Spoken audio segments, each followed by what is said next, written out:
Hello दोस्तों, अस्सलाम वालेकुम, नमस्ते और जय हिंद।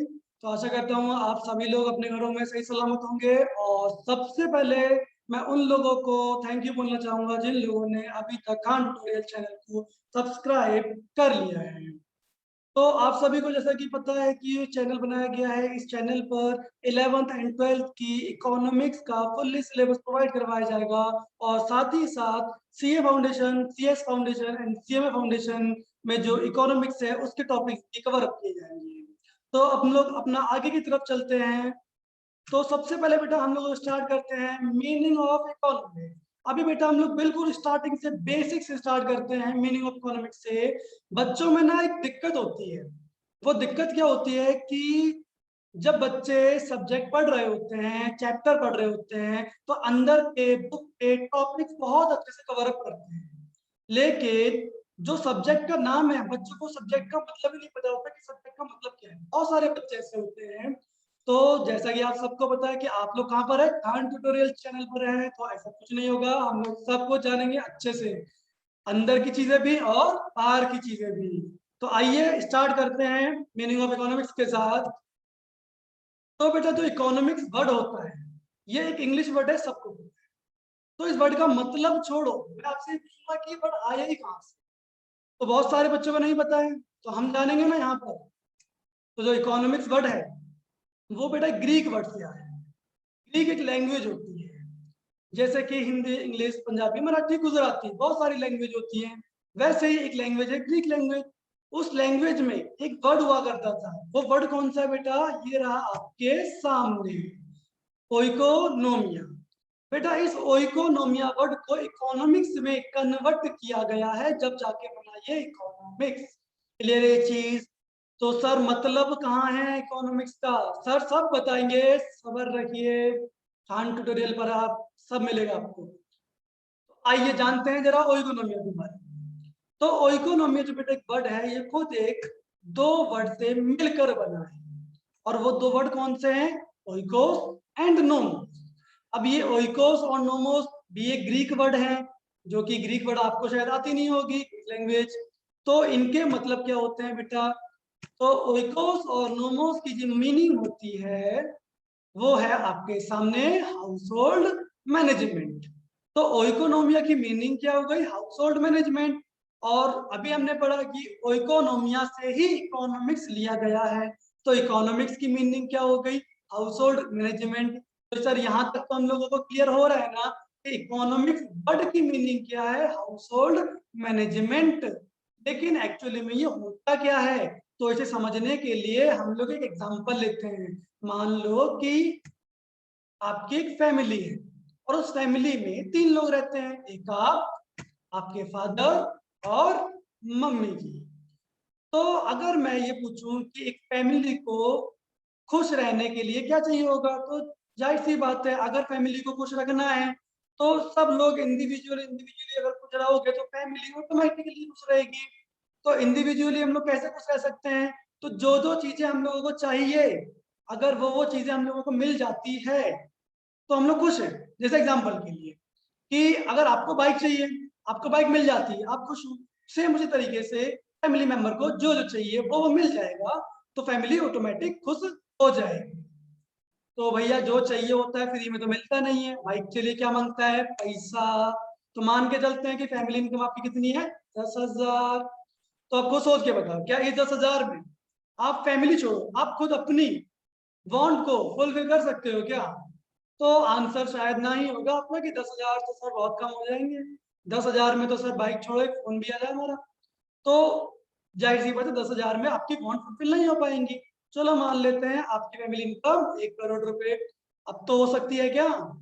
तो काफी बच्चे बोलेंगे कि हाँ सर अब हो सकती है, 1 करोड़ तो बहुत है, 1 करोड़ में मैं बाइक क्या कार ले लूंगा, एक क्या बहुत सारी कार ले लूंगा। तो सर अच्छी बात है, लेकिन मैं अभी भी यही बोलूंगा कि 1 करोड़ क्या, आपको मैं कितने रुपए भी दे दूं, आप अपनी सभी बॉन्ड को फुल्ली तरीके से सेटिस्फाइड नहीं कर सकते हो। क्यों नहीं कर सकते हो? क्योंकि जब हमारे पास पैसा आता है ना, तो पैसा आते ही हमारे पास हम लोगों की लालच बढ़ जाती है, वांट बढ़ जाती है। अगर आपके पास 10 रुपए होंगे तो आपका मन कर रहा होगा कि हम 10 रुपए का कोई बिस्कुट ले लें। कभी आपके पास अगर 50 रुपए आएंगे तो आप 50 रुपए के हिसाब से सोचोगे, 100 रुपए आएंगे 100 रुपए के हिसाब से। सेम उसी तरीके से अगर मैं एक एग्जांपल लूं, तो जब आप लोग छोटे थे, जब आपका बर्थडे होता था, तो उस टाइम पर याद करो, फॉर्मेलिटी के लिए आप लोग एक टॉफी का पैकेट ले जाके बांट दिया करते थे पूरी क्लास में, और उसमें बहुत आपको हैप्पीनेस मिलती थी। लेकिन वही वही हम लोग बड़े हो, और आज के टाइम पर अगर हमारा बर्थडे होता है तो हम लोग खूब शौक से पार्टी करते हैं, तो हमारे खर्चे भी बढ़ जाते हैं। क्यों? शौक बड़ी चीज है। तो सेम उसी तरीके से जैसे जैसे हमारे पास पैसा आएगा, हमारी वांट भी बढ़ती चली जाएंगी। अभी आपके पास 10,000 रुपए है, तो आप 10,000 रुपए के हिसाब से सोचोगे। कल आपके पास 20,000 होंगे तो 20,000 के हिसाब से सोचोगे, क्योंकि हमारी बॉन्ड बढ़ती चली जाएंगी। अब जब आपके पास 1 करोड़ रुपए आएगा, तो आप सोचोगे कि मैं ये खरीद लूँ, वो खरीद लूँ, दुनिया की तमाम चीजें खरीद लूंगा। तो आपकी बॉन्ड कंटिन्यू इंक्रीज होती जाएंगी, और जो कि आप फुल्ली तरीके से सेटिस्फाइड नहीं कर पाओगे। ठीक है? तो जो बेटा हमारे पैसे होते हैं, उन्हें हम लोग इकोनॉमिक्स की लैंग्वेज में क्या कहते हैं? रिसोर्सेस। क्या कहते हैं? रिसोर्सेस। तो जिन चीजों से हम लोग अपनी वांट को सेटिस्फाइड करते हैं, उन चीजों को हम लोग क्या कहते हैं? रिसोर्सेस। तो हम लोग यहाँ पे क्या समझे कि हमारे पास जितने भी रिसोर्सेस आ जाए, हमारी वांट के सामने हमेशा कम ही होंगे। जैसे एग्जाम्पल के लिए मैं ये नहीं कह रहा हूँ कि 1 करोड़ रुपया कम है। एग्जाम्पल समझ में दे रहा है यहाँ पर बेटा, एक बिल गेट्स है और एक अंबानी है, दोनों के पास बहुत पैसा है, लेकिन अंबानी के पास कहीं ना कहीं बिल गेट्स से कम पैसा है। तो सेम वही मैं कह रहा हूं कि रिसोर्सेज भले ही तुम्हारे पास बहुत हों, लेकिन हमारी बॉन्ड के अगेंस्ट में हमेशा वो लिमिटेड ही रहेंगे। क्लियर है? अब जरा एक आगे देखना आप लोग, limited resources and unlimited bonds. तो आपकी जो बॉन्ड होती हैं वो आपकी अनलिमिटेड है। आज आप सोच रहे हो कि मैं बाइक ले लूं, कल सोचोगे कार ले लूं, फिर सोचोगे घर ले लूं, फिर कुछ तो कंटिन्यू आपकी जो बॉन्ड है वो बढ़ती चली जाएंगी। लेकिन आपके जो रिसोर्सेज हैं वो हमेशा लिमिटेड रहेंगे। आपके पास कितना भी पैसा आ जाए, आपकी बॉन्ड के सामने हमेशा कम ही रहते हैं। एग्जाम्पल के लिए, अगर मैं आपको अभी 1 करोड़ रुपए दूं और बोलूं खर्च कर दो 24 घंटे के अंदर, अगर ना कर दो तो सारे पैसे मुझे वापस चाहिए, तो आप 24 घंटे में सारे के सारे 1 करोड़ रुपए खत्म कर दोगे। लेकिन आपके पास अभी फैमिली इनकम, अगर मैं 1 साल की बात करूं, तो 1 करोड़ रुपए शायद नहीं होंगी। तो लेकिन उसके बावजूद भी हम लोग अपने घर में सब लोग खुश हैं, सब लोग जी रहे हैं, सब लोग खेल रहे हैं, पढ़ रहे हैं, सब कुछ ना कुछ कर रहे हैं। ऐसे कैसे पॉसिबल है? अभी हम बात कर रहे हैं कि हमारे पास अगर कितना भी रुपया आ जाए, वो सारा का सारा लिमिटेड माना जाएगा हमारी बॉन्ड के सामने, लेकिन उसके बावजूद भी हम लोगों के पास इतना पैसा नहीं है, फिर भी हम लोग खुश हैं। ऐसे कैसे पॉसिबल है? तो बेटा वही चीज तो है हाउस होल्ड मैनेजमेंट। हम लोग अपने आप को मैनेजमेंट करते हैं। एग्जाम्पल के लिए, बच्चा गया पापा के पास, पापा पैसे चाहिए, 20,000 रुपए फोन लेना है। पापा ने बोला कि बेटा 15,000 रुपए का ले। यहाँ पे पापा ने क्या किया?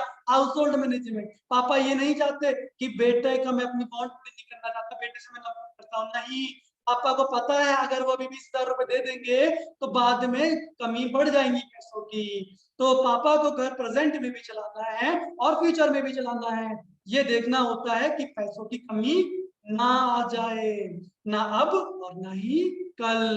तो जो घर के जो हेड होते हैं, या मम्मी या पापा, तो वो लोग मैनेजमेंट करते हैं पैसों का। हम लोग जाते हैं कि हमें पैसे चाहिए, लेकिन हम लोगों को मना करते हैं। मना क्यों करते हैं हम लोगों को बेटा? क्योंकि हमें अच्छे से पता है ये चीजें, मतलब मम्मी पापा को, कि अगर हमने अभी अपने बेटे की खुशी देखी, उसकी खुशी के चक्कर में अगर अभी हमने पैसे दे दिए उसको, तो फ्यूचर में हम लोगों को दिक्कत हो जाएगी। इसीलिए हम लोग, मतलब मम्मी पापा, हम लोगों को पैसे के लिए मना करते हैं कि बेटा अभी नहीं, पैसे तरीके से यूज करो, पैसे फ्री में नहीं आते, पैसे पेड़ में नहीं उगते। कभी भी वो ये नहीं चाहते हैं कि हमारा बेटा बढ़ ना पाए आगे।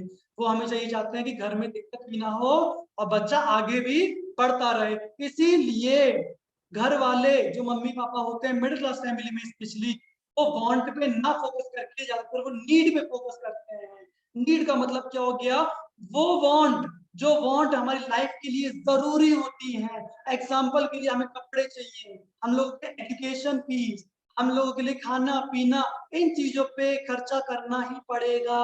लेकिन आप बोलो जाके कि हमें 50,000 रुपए का फोन चाहिए, तो शायद आपको यहाँ पर आपके घर वाले मना करें।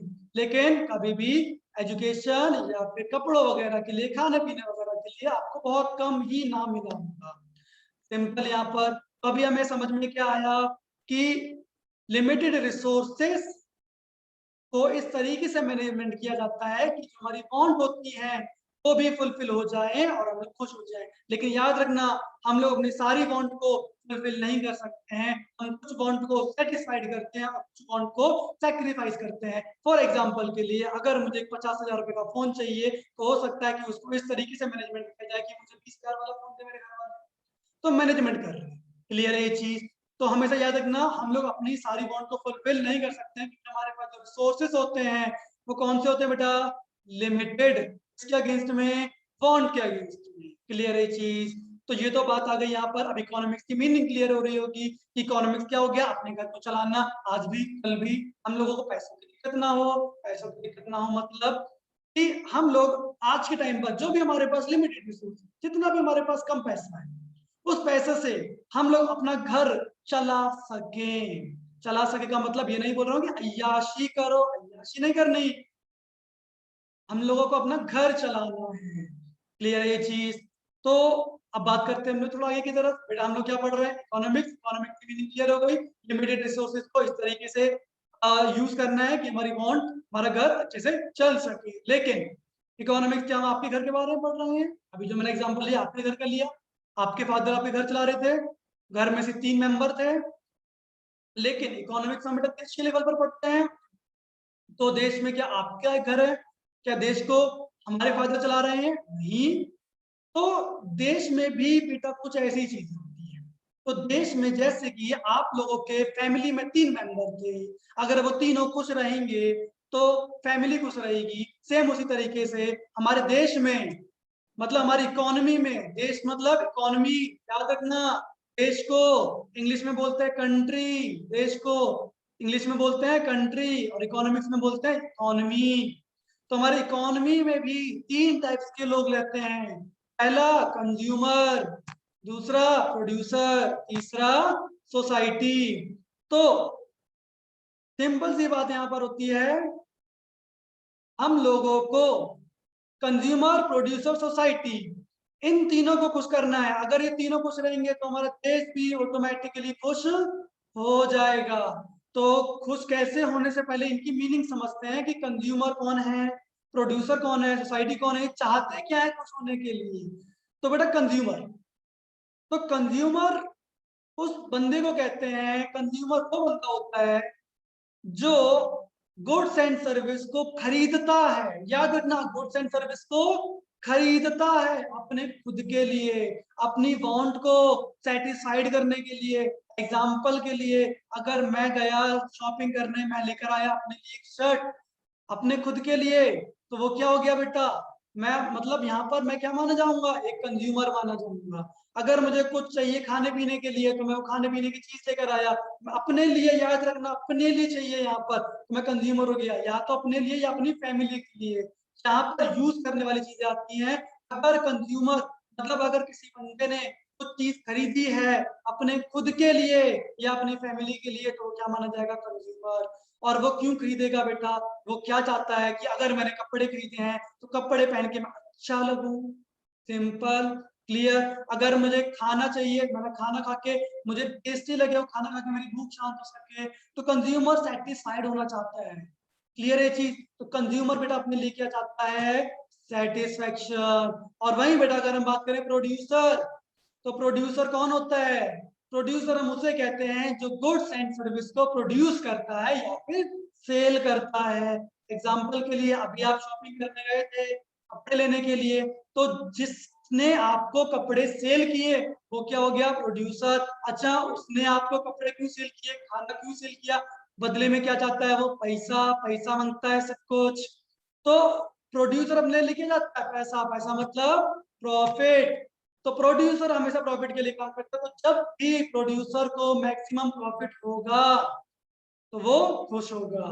सोसाइटी, अगर बेटा हम लोग बात करें सोसाइटी की, जैसे कि एक दिल्ली हो गया, मुंबई हो गया, सोसाइटी वगैरह हो गई, तो हम लोग सोसाइटी के पॉइंट ऑफ व्यू से क्या चाहते हैं कि हमारे आसपास इंफ्रास्ट्रक्चर का अच्छा काम हो, मतलब रोड, हाईवे, स्कूल, हॉस्पिटल, है ना, कम्युनिकेशन का काम अच्छा हो। तो हम लोग सिर्फ यही चाहते हैं कि हमारा एक तरीके से जो आसपास का एनवायरनमेंट अच्छा हो। तो सोसाइटी चाहती है कि हमारा क्या हो सके? Social welfare. तो अब आप लोग यहाँ पर याद रखना, इकोनॉमिक्स में बेटा जो हम लोगों ने बात की थी लिमिटेड रिसोर्सेस, तो उस लिमिटेड रिसोर्सेस को इस तरीके से इस एलोकेट एलोकेट मतलब बांटना, लिमिटेड रिसोर्सेस को इस तरीके से एलोकेट करना होता है कि कंज्यूमर को मैक्सिमम सेटिस्फेक्शन, प्रोड्यूसर को मैक्सिमम प्रॉफिट और सोसाइटी को बेटा मैक्सिमम क्या मिल सके, बोलो सोशल वेलफेयर। तो अगर इन तीनों को सेटिस्फेक्शन, प्रॉफिट, सोशल वेलफेयर मिल रहा है तो ऑटोमेटिकली ये तीन खुश होंगे, जिससे कि हमारी इकोनॉमी भी अच्छी चल रही होगी। अब आप लोग सोच सकते हो कंज्यूमर खुश है, प्रोड्यूसर खुश है, सोसाइटी खुश है तो देश खुश है। क्लियर है चीज? तो यहाँ पर हम लोगों को इकोनॉमिक्स की मीनिंग क्लियर हो रही है। और इकोनॉमिक्स का मतलब क्या हो गया सॉरी बेटा, तो इकोनॉमिक्स की मीनिंग क्या हो गई कि हम लोग तो कर रहे हैं, हम लोग अपने दिमाग में अपने लिमिटेड रिसोर्सेज को इस तरीके से मैनेजमेंट करते हैं कि कंज्यूमर, प्रोड्यूसर, सोसाइटी तीनों खुश रहे, तीनों को अच्छा लगे। तो सिंपल सी बात यहाँ पर ये चीज है कि ये जो इकोनॉमिक्स है वो एक ह्यूमन बिहेवियर होता है। ह्यूमन बिहेवियर का मतलब इसको हम ही तो मैनेजमेंट करते हैं, हाउस होल्ड मैनेजमेंट। अच्छा, हाउस होल्ड मैनेजमेंट क्यों बोलता है? क्योंकि देश हमारा घर ही तो है, हिंदुस्तान हमारा घर है, इसीलिए इसको बोलते हैं हाउस होल्ड मैनेजमेंट।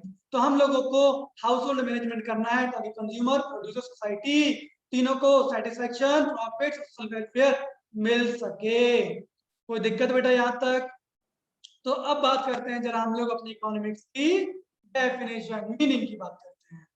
तो आप लोगों को दिख रहा होगा कि एक ये इकोनॉमिक्स जो है एक ह्यूमन बिहेवियर है जिसमें एलोकेशन ऑफ स्केयर रिसोर्सेज, बेटा स्केयर का मतलब लिमिटेड ही होता है, कमी, लिमिटेड को स्केयर बोलते हैं, याद रखना। तो एलोकेशन ऑफ स्केयर रिसोर्सेज इस तरीके से किया जाए कि कंज्यूमर को सेटिस्फेक्शन, प्रोड्यूसर को प्रॉफिट और सोसाइटी का सोशल वेलफेयर हो सके, जिससे कि हमारा देश, हमारी इकोनॉमी अच्छी तरीके से चल सके।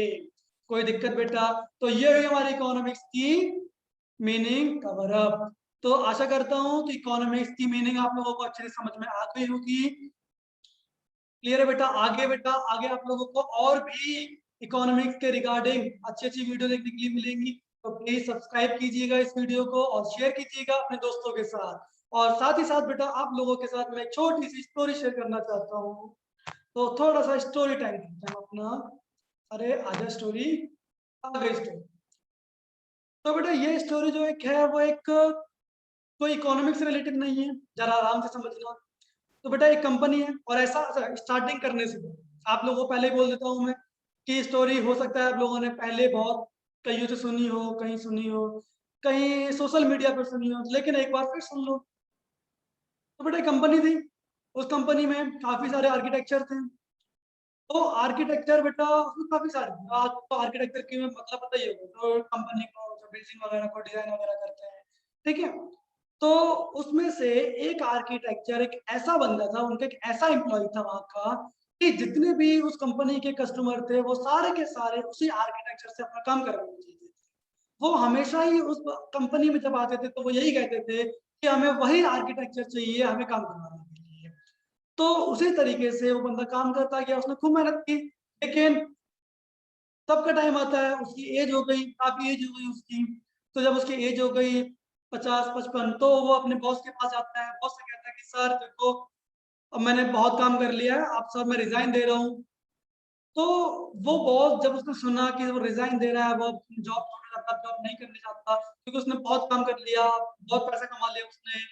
तो हुआ क्या, तो उसके बॉस ने उस आर्किटेक्चर को बोला कि सर अगर आपको जॉब छोड़नी है अच्छी बात है, कोई बात नहीं, क्योंकि आपकी एज बहुत हो चुकी है, आपने बहुत अच्छा काम किया है, आपकी वजह से मुझे प्रॉफिट बहुत हुआ है, लेकिन सर प्लीज लास्ट प्रोजेक्ट पे काम करवा दीजिए, उसके बाद सर आपका रिटायरमेंट फेयरवेल पार्टी सर मेरी तरफ से बहुत अच्छे से धूमधाम से। तो उसने बॉस था, ना नहीं कर पाया, लेकिन उसने हाँ तो किया, लेकिन वो होता है कि बेमन से हम लोग हाँ कर रहे हैं कि चल ठीक है बॉस है, ना नहीं कर पाए, तो उसने हाँ कर दी। तो बिल्डिंग उसने खड़ी करवाई, कुछ टाइम के बाद लगा टाइम, 5 महीने 6 महीने। तो जब वो बिल्डिंग खड़ी हुई उसने बॉस को बुलाया कि बॉस देखो सर बिल्डिंग बन चुकी है सर, अब मेरा काम हो चुका है, अब मैं जा रहा हूँ। तो जब बॉस ने वो बिल्डिंग देखी तो वो थोड़ा मायूस था। मायूस क्यों था? क्योंकि आज से पहले उसने जितने भी प्रोजेक्ट पे काम किया वो सारे के सारे प्रोजेक्ट बहुत अच्छी चीज ने बिल्डिंग बनवाई, बहुत अच्छी चीज उसने डिजाइन किया। लेकिन ये एक ऐसी बिल्डिंग उसने बनाई कि थोड़ा बहुत उसमें दिक्कत थी। रूम उसके छोटे बड़े हो गए, सीढ़ियां उसकी छोटी बड़ी हो गई, बहुत सारी दिक्कत थी। अब अगर कोई बेमन से काम करेगा तो ऐसे ही होता है ना। लेकिन उसके बॉस ने क्या बोला उसको कि सर आपने जो बिल्डिंग बनाई है इस तरीके की, आपको पता भी है ये बिल्डिंग बनी किसके लिए है जो आपने ऐसे बना दी? तो एम्प्लॉय जो था वो थोड़ा डर गया। उसको लगा कि कोई बड़े अफसर वगैरह की बिल्डिंग होगी, अब मैं डांट खाऊंगा, ये होगा वो होगा। तो उसके बॉस ने बोला कि सर ये बिल्डिंग ना मैंने आपके लिए बनवाई थी, ये बिल्डिंग आपके लिए बनवाई थी। आपकी वजह से मुझे काफी प्रॉफिट हुआ, आपकी वजह से मेरी कंपनी का नाम हुआ। तो मैंने चाहा कि जब आप यहाँ से जाओ तो खाली हाथ ना जाओ, आप खुद अपनी बिल्डिंग लेके जाओ जो आपने खुद डिजाइन की है। तो एक छोटी सी कहानी हमें ये सिखाती है कि बेमन से काम करने से ही मिलता है। अच्छा, दूसरी चीज, अगर उस एम्प्लॉय को, उस आर्किटेक्चर को अगर ये पता होता कि ये जो कंपनी, सॉरी ये जो बिल्डिंग मैं बना रहा हूँ वो ये अपने लिए बना रहा हूँ, तो क्या आपको लगता है कि वो बेमन से काम करता या फिर वो थोड़ा टेढ़ी मेढ़ी बिल्डिंग बनाता? जाहिर सी बात है आप लोग यही बोल रहे होंगे कि अगर उसे पता होता तो वो सबसे बेस्ट बिल्डिंग बनाता अपनी, है ना। लेकिन उसे पता नहीं था कि ये मेरी बिल्डिंग है। तो पता होता तो बहुत अच्छी बनाता। तो मैं सिंपल सर आपसे यही बोलूंगा कि बेटा आप लोगों को तो पता है ना कि आप जो पढ़ाई कर रहे हैं, आप जो काम कर रहे हैं वो आप अपने लिए कर रहे हैं। तो आप बेमन से काम क्यों कर रहे हो? बेमन से पढ़ाई क्यों कर रहे हो आप?